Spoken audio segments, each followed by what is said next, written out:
想跑吗？很可惜，已经来不及了。小心，要闭上眼睛哦。中烟的裁决于此落定。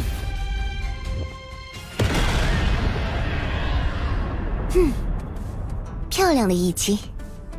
在看似焦灼的战线之外，隐藏着横扫一切的真正风暴。这确实很有苏的风格。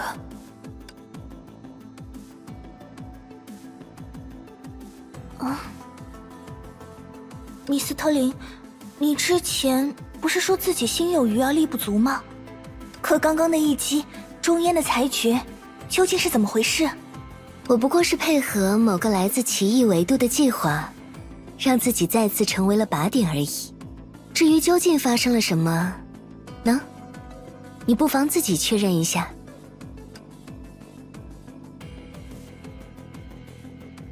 这是……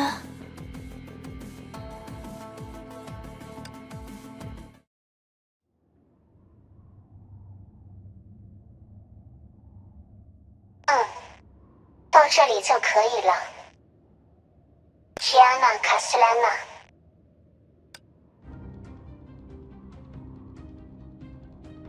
普罗米修斯，我们还剩几分钟13分23秒。看得出来，你仍心有疑虑。我不是在质疑你了，我只是在想，我真的只需要在13分钟后按那则信息提到的实时坐标开枪吗？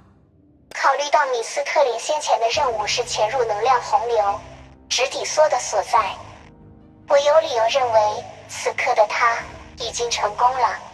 至于他的坐标是被什么人以什么方式实时同步于我的意识模块，那并不重要。我其实是想说，你难道不担心这发来自中烟的子弹对米斯特林本人造成的影响？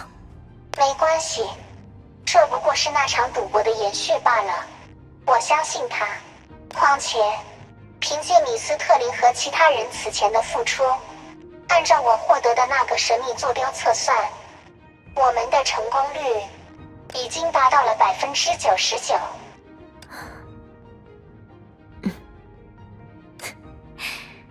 既然如此，稍后就由我来助推这最后的1%吧。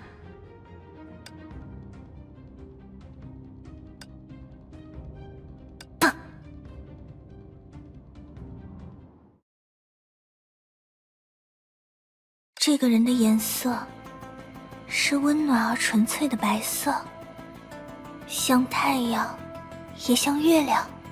那我呢？是优雅而神秘的紫色吗？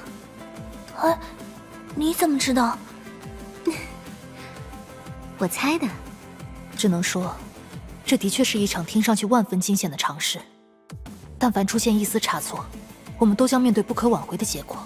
只要中烟的力量偏差了1分1毫，没有垂直落入量子之海，弗洛斯所在的整颗矮行星或许都会承受不住这份曲速冲击，进而崩溃瓦解。